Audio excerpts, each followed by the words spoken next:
कहा जाता है कि ब्लड शुगर विरासत में मिलती है, यानी कि माता पिता में से किसी एक को या फिर दोनों को ब्लड शुगर हो तो बच्चों में ब्लड शुगर होने के चांसेस बढ़ जाते हैं। यहाँ तक कि ये भी कहा जाता है कि ब्लड शुगर की प्रॉब्लम पुश्तों बाद भी वापस आ सकती है। तो क्या इस बात में सच्चाई है? क्या ब्लड शुगर पेरेंट्स से बच्चों में पहुंच सकता है? इन्हीं सब सवालों का जवाब तलाशने की आज हम कोशिश करेंगे और इसमें हमारे साथ होंगी जानी मानी आयुर्वेदिक एक्सपर्ट डॉक्टर नितिका कोहली, जो जुड़ी हैं Amil health care and research centre से। Amil health care and research centre, जिसने शुरू किया एक रेवोल्यूशन गुड हेल्थ के क्षेत्र में। बेस्ट एक्सपर्ट्स के बेस्ट एक्सपीरियंस और रिसर्च को आधार बनाकर तमाम लाइफस्टाइल डिजीजेस के मैनेजमेंट के क्षेत्र में जगाई एक नई क्रांति। CSIR के वैज्ञानिकों द्वारा एक विशेष फाइटो रिसर्च की गई है, जिसके उपयोग से अनेक ब्लड शुगर के मरीजों को एमिल हेल्थ केयर की एक्सपर्ट टीम द्वारा फायदा पहुंचाया जा रहा है। Emil health care and research centre की एक्सपर्ट टीम ऑफ डॉक्टर्स और 24 आवर्स पेशेंट केयर यूनिट के समर्पण से अब तक अनगिनत लोग एक डिजीज फ्री लाइफ लीड कर रहे हैं। गुड हेल्थ के इस महाअभियान का नेतृत्व कर रही हैं Amil health care and research centre की leading Ayurvedic expert doctor Nitika Kohli. दोस्तों, डॉक्टर नितिका कोहली आज हमारे साथ हमारे स्टूडियो में मौजूद हैं। आइए सबसे पहले हम उनका स्वागत करते हैं। डॉक्टर नितिका, आपका बहुत बहुत स्वागत है। थैंक यू राहिला। डॉक्टर नितिका, बहुत सारे सवाल हैं मेरे पास और हमारे व्यूवर्स के पास भी जिनका आंसर हम आपसे जानना चाहते हैं, लेकिन उससे पहले मैं अपने दर्शकों को बता दूं कि ये मौका उनके पास है कि वो खुद डॉक्टर नितिका से सवाल पूछ सकें। जी हाँ दोस्तों, मैंने बिल्कुल सही कहा। आप बस हमें कॉल कीजिए इन नंबर्स पे जो आपके टीवी स्क्रीन पर लगातार फ्लैश हो रहे हैं और फिर आपकी सीधी बात हो सकती है डॉक्टर नितिका से। डॉक्टर नितिका, आज हम बात करने वाले हैं, जो कई बार हमने सुना है कि अगर ब्लड शुगर की प्रॉब्लम हो जाती है तो हमारी जनरेशन में भी ये प्रॉब्लम आ जाएगी। इस बात में कितनी सच्चाई है? क्या पेरेंट्स से ब्लड शुगर बच्चों में आ सकती है?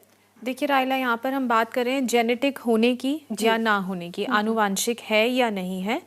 तो अगर हम जीन्स की बात करें तो जीन्स वो ऐसा करेक्टर है हमारे सेल्स में जो कि आगे जाता है मदर और फादर से बच्चों में। तो कौन से कुछ ऐसे करेक्टरिस्टिक्स हैं जो कि मदर के जा सकते हैं और फादर के जा सकते हैं। तो वो करेक्टर्स कौन से आगे जाएंगे इस पे किसी का कंट्रोल नहीं है। कुछ हो सकता है कि आपकी शक्ल मदर जैसी हो सकती है या फादर जैसा बिल्ट अप हो सकता है आपका। तो वैसे ही ये मैटर ऑफ चांस है, वैसे ही जो ब्लड शुगर है ये भी मैटर ऑफ चांस है कि जेनेटिकली आगे जाती है या नहीं। बट जो टेंडेंसी है, जो होने की जो प्री डिस्पोजिशन है, वो जरूर आगे चली जा सकती है अगर आपके जेनेटिकली कहीं ना कहीं पीछे से आ रही है। तो ये प्री डिस्पोज होने का मतलब ये है कि कहीं ना कहीं वो गन लोडेड है। अगर उसको ट्रिगर किया जाएगा, कोई भी ऐसे कारण मिलेंगे जिससे कि ब्लड शुगर होने के चांसेस और लोगों में भी हो सकता है कुछ टाइम बाद हो, बट जहाँ प्री डिस्पोजिशन है वहाँ पर वो जल्दी अपनी प्रेजेंस दिखा सकती है। डेफिनेटली, यानी कि हमें सतर्क रहना बहुत ज़्यादा ज़रूरी है ऐसी सिचुएशन में। जी डॉक्टर नितिका, इसी पर मैं आपसे चर्चा करूंगी, लेकिन हमारे कॉलर हमसे जुड़ गए हैं। हालांकि शो की अभी जस्ट शुरुआत ही हुई है, पहले उनसे बात करते हैं। जी, हेलो। हेलो, बहुत बहुत स्वागत है आपका गुड हेल्थ फॉर डायबिटिक्स में। Thank you ma'am. आपका नाम? प्रवीण बोल रही हूँ। प्रवीण जी, कहाँ से बात कर रही हैं आप? अहमदाबाद से। नमस्कार Praveen ji. Thank you doctor. कैसी हैं आप? मैम ठीक हूँ। हाँ जी मैम, मेरे को मेरी प्रेगनेंसी में मेरे को गेस्टेशनल डायबिटीज हो गई थी। ओके, शुगर की प्रॉब्लम हो गई थी प्रेगनेंसी में? हाँ जी हाँ जी। तो डिलीवरी को तो 10 साल हो चुके हैं, बट और इस बीच में मैंने कोई मेडिसिन भी नहीं ली। ओके, आपने कभी जांच कराई है उसके बाद? प्रेगनेंसी के बाद शुगर जांच कराई है आपने? नहीं, बाद में कभी नहीं करवाई। ओके, आफ्टर डिलीवरी 1-2 बार करवाई थी, बट उस टाइम नॉर्मल आई थी। अच्छा, फिर बाद में नहीं कभी करवाई। हाँ जी ठीक है। मैम, मुझे पूछना था कि अब जैसे 10 साल हो चुके हैं डिलीवरी को जी, तो मुझे या मेरे बेटे को कोई चांसेस हैं डायबिटीज होने के? इससे कोई फर्क नहीं पड़ता है कि जो बच्चे को आपने डिलीवर किया है उस टाइम पे आपको शुगर थी तो उस बच्चे के चांसेस बन गए। बट हाँ, जेनेटिकली वो प्री डिस्पोज हो गया है बच्चा कि उनकी मदर को थी, तो उनके होने के चांसेस वैसे बढ़ गए हैं। ये नहीं है कि आपने उस टाइम उनको कंसीव किया होता। अगर आपको बाद में हुई होती शुगर तो भी उसके चांसेस उतने ही थे। अब उस चांसेस को आप कैसे कंट्रोल कर सकती हैं वो आपके हाथ में है कि आप एटलीस्ट प्रिवेंट कर सकते हैं। बच्चे को ज़्यादा जंक फूड ना दें और एक नियमित रूप से कुछ एक्सरसाइज वगैरह बच्चा करता रहे, जैसे आउटडोर एक्टिविटीज़ कुछ आप उसको करवा सकते हैं जिससे वो एक्टिव रहे, और एक अच्छा लाइफस्टाइल फॉलो करे जिससे होने के चांसेस अगर हैं भी तो वो ना हो प्रॉब्लम।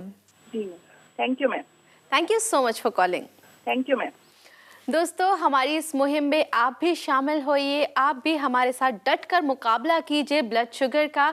और इसमें आपको ज़्यादा कुछ नहीं करना है। आपके मन में जो भी सवाल है, जो भी परेशानी है, जो भी ज़्यादा जानकारी आप हमसे हासिल करना चाहते हैं, आप कर सकते हैं। बस कॉल कीजिए नंबर्स पे जो आपके टीवी स्क्रीन पर लगातार दिखाई दे रहे हैं। डॉक्टर नितिका, आपका और आपकी टीम का जितना भी शुक्रिया अदा किया जाए वो कम है, क्योंकि जिस तरह से आपने ये इनिशिएटिव लिया है, या ना सिर्फ यहाँ इस स्टूडियो में बैठकर बल्कि अलग अलग सिटीज़ में जाकर आप लोगों तक पहुँचने की कोशिश करते हैं, उनकी प्रॉब्लम को सॉल्व करने की कोशिश करते हैं, that is really commendable. Thank you राहिला। डॉक्टर नितिका, मैं चाहती हूँ इस मौके पर आप ही की टीम के मेंबर डॉक्टर हिमांशु से हम जुड़े वीडियो कॉन्फ्रेंसिंग के जरिए। जी डॉक्टर हिमांशु, आपका बहुत बहुत स्वागत है। Thank you Rahila ji, thank you doctor Nitika. Doctor Himanshu, आज हम बात कर रहे हैं कि क्या पेरेंट्स से बच्चों में ब्लड शुगर की प्रॉब्लम ट्रांसफ़र हो सकती है। ऐसे में मेरा आपसे यही सवाल होगा कि जेनेटिक ट्रांसमिशन को कैसे रोका जा सकता है, इससे कैसे बचा जा सकता है। राहिला जी, ब्लड शुगर जेनेटिकली ट्रांसमिट होती भी है और नहीं भी। सपोज़ यदि आपके दोनों पेरेंट्स को ब्लड शुगर है तो आपको होने की संभावना बहुत ज़्यादा है, और यदि एक पेरेंट्स को है तो संभावना आधी है लेकिन है। या आमतौर पर ये देखा गया है कि जिन परिवारों में जैसा पेरेंट्स का लाइफस्टाइल होता है, फूड हैबिट होती है, वैसे ही जनरली बच्चे फॉलो करते हैं। तो उन बच्चों को, क्योंकि उनके पेरेंट्स को है, ब्लड शुगर होने की संभावना रहती है। मैं यहाँ पर मेंशन करना चाहूँगा कि ब्लड शुगर को जेनेटिकली ट्रांसमिट होने से 3 चीज़ों से रोका जा सकता है या डिले किया जा सकता है। सबसे पहला कारण है डाइट। यदि आप ब्लड शुगर बढ़ाने वाली डाइट से दूर रहते हैं या कंट्रोल डाइट लेते हैं तो आप बच सकते हैं। दूसरा रीज़न है फिजिकल एक्सरसाइज। यदि आप प्रॉपर फिजिकल एक्सरसाइज करते हैं तो आप अपनी एक्सेस ब्लड शुगर को कंज्यूम करते हैं, उसे बर्न करते हैं और कंट्रोल में रख सकते हैं। तीसरी चीज़ है स्ट्रेस। ऐसा आमतौर पर देखा गया है कि स्ट्रेस का इस बीमारी को बढ़ाने में बहुत इंपॉर्टेंट रोल है, क्योंकि ये एक लाइफस्टाइल डिसऑर्डर है। इसीलिए आप स्ट्रेस से बचने के लिए मेडिटेशन करें। तो इन शॉर्ट मैं यहाँ पर मेंशन करना चाहूँगा कि आप अपने लाइफस्टाइल को और डाइट को इम्प्रूव करें तो जेनेटिक ट्रांसमिशन को रोका जा सकता है या डिले किया जा सकता है।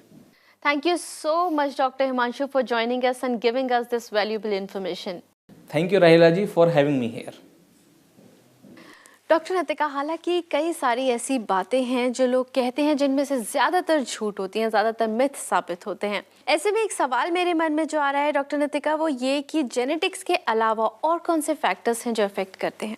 देखिए राहिला, फैक्टर्स, रिस्क फैक्टर्स कहेंगे इनको, जो कि आपको प्री डिस्पोज करते हैं ये बीमारी होने के लिए।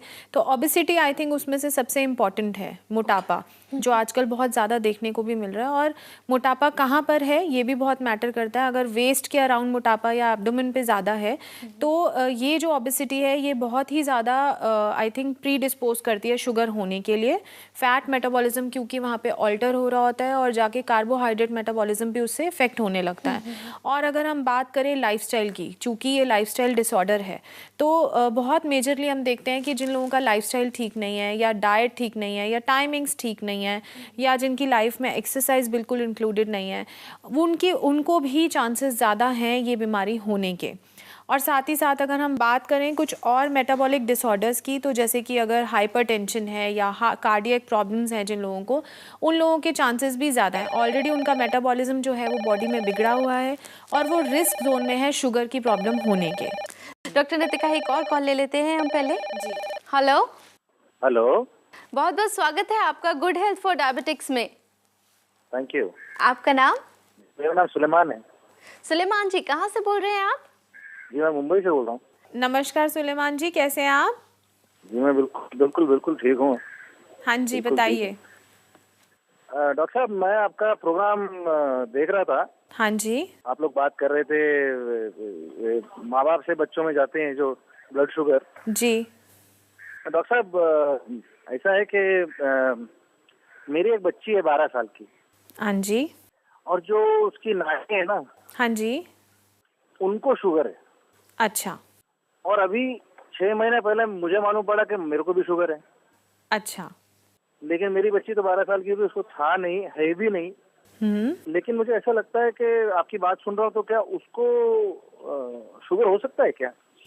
देखिए, ये आपके लिए जो आपके दिमाग में ख्याल आया है, यही हम आज यहाँ पर सॉल्व भी करना चाहते हैं लोगों के लिए, कि जब हम बात करते हैं कि माँ बाप से बच्चों में जा सकता है या नहीं, तो माँ बाप को अगर ना भी हो, मान लीजिए आपको नहीं भी होता और नानी को था, नानी को है, और उनकी मदर, जैसे बच्ची की मदर को नहीं है, तो बच्ची के चांसेस तो बन गए हैं, क्योंकि ये आप मॉनिटर नहीं कर सकते हैं कि जेनेटिकली वो जो आनुवांशिक जो जीन्स हैं शुगर होने के लिए, वो किस हद तक बच्चे में ट्रांसफ़र हो रहे हैं।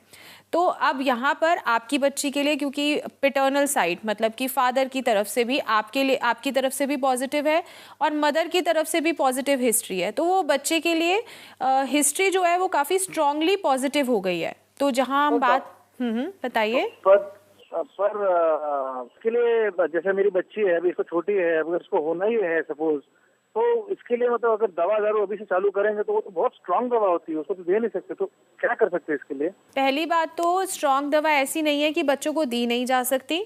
दूसरी बात, ऐसा नहीं है कि होना ही है, आप कह रहे हैं कि आपने मान ही लिया है कि होना ही है, ऐसा नहीं है, आपके बच्चे की संभावना बनी हुई है। और अगर बीमारी हो जाती है, मान लीजिए आज नहीं 2 साल में, तो दवा जो हम अगर दवा बता रहे हैं, जो हम आयुर्वेदिक दवाओं का आपको बता रहे हैं कि पेशेंट्स को हम देते हैं, तो वो बच्चों में भी इजीली दी जा सकती है। एक उसके वज़न के हिसाब से, बच्चे के हिसाब से डोज दी जाती है, और आयुर्वेदिक दवाओं का, हमारी दवाओं का कोई साइड इफ़ेक्ट नहीं होता है, तो उससे आप बेफिक्र हो सकते हैं कि अगर कल को कोई प्रॉब्लम आएगी भी तो डरने की कोई बात नहीं है।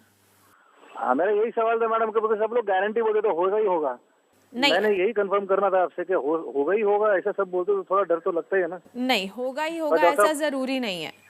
आपसे बात कर लिया ना, थोड़ा सा भी सुकून हो गया है, थोड़ा सा। जी, वो बहुत जरूरी है। Thank you madam, thanks for calling. हमें कॉल करने के लिए आपका बहुत बहुत शुक्रिया। अरे thank you madam, thank you so much. Doctor Nitika, ये सिर्फ सुलेमान जी का ही कंसर्न नहीं है, ये हज़ारों करोड़ों लोगों का कंसर्न है कि अगर उनको है तो उनके बच्चों को ब्लड शुगर की प्रॉब्लम होगी या नहीं होगी। हाँ जी डॉक्टर नितिका, हमारे साथ यहाँ होने के लिए, हमारे सारे दर्शकों के सवालों के जवाब देने के लिए thank you so much. Thanks for having मी राहिला। दोस्तों, आज के इस एपिसोड में हमने कोशिश की कि हम आप तक ब्लड शुगर से रिलेटेड सही जानकारी पहुंचा सकें, आपको हम बता सकें कि क्या वाकई अगर माता पिता में से किसी एक को या फिर दोनों को ब्लड शुगर की प्रॉब्लम है तो उनके बच्चों में ये समस्या आ सकती है। हमें पूरी उम्मीद है कि इस चर्चा के दौरान आपको भी अपने सभी सवालों का जवाब मिल चुका होगा। लेकिन अगर फिर भी अभी कोई ऐसी परेशानी है जो आप हमसे डिस्कस करना चाहते हैं तो इस शो के बाद भी आप हमें कांटेक्ट कर सकते हैं। हमारा पता है Emil health care and research centre, 2699 main Patel road, west Patel Nagar, opposite metro pillar number 208, new Delhi 110008। हमारे फोन नंबर्स हैं 0786-300-3434, 0786-190-3434 और 0786-290-3434। हमारी ईमेल आईडी है diabetes@emilhealthcare.com। हमारी वेबसाइट है www.emilhealthcare.com। For more videos, subscribe to our channel, Care World.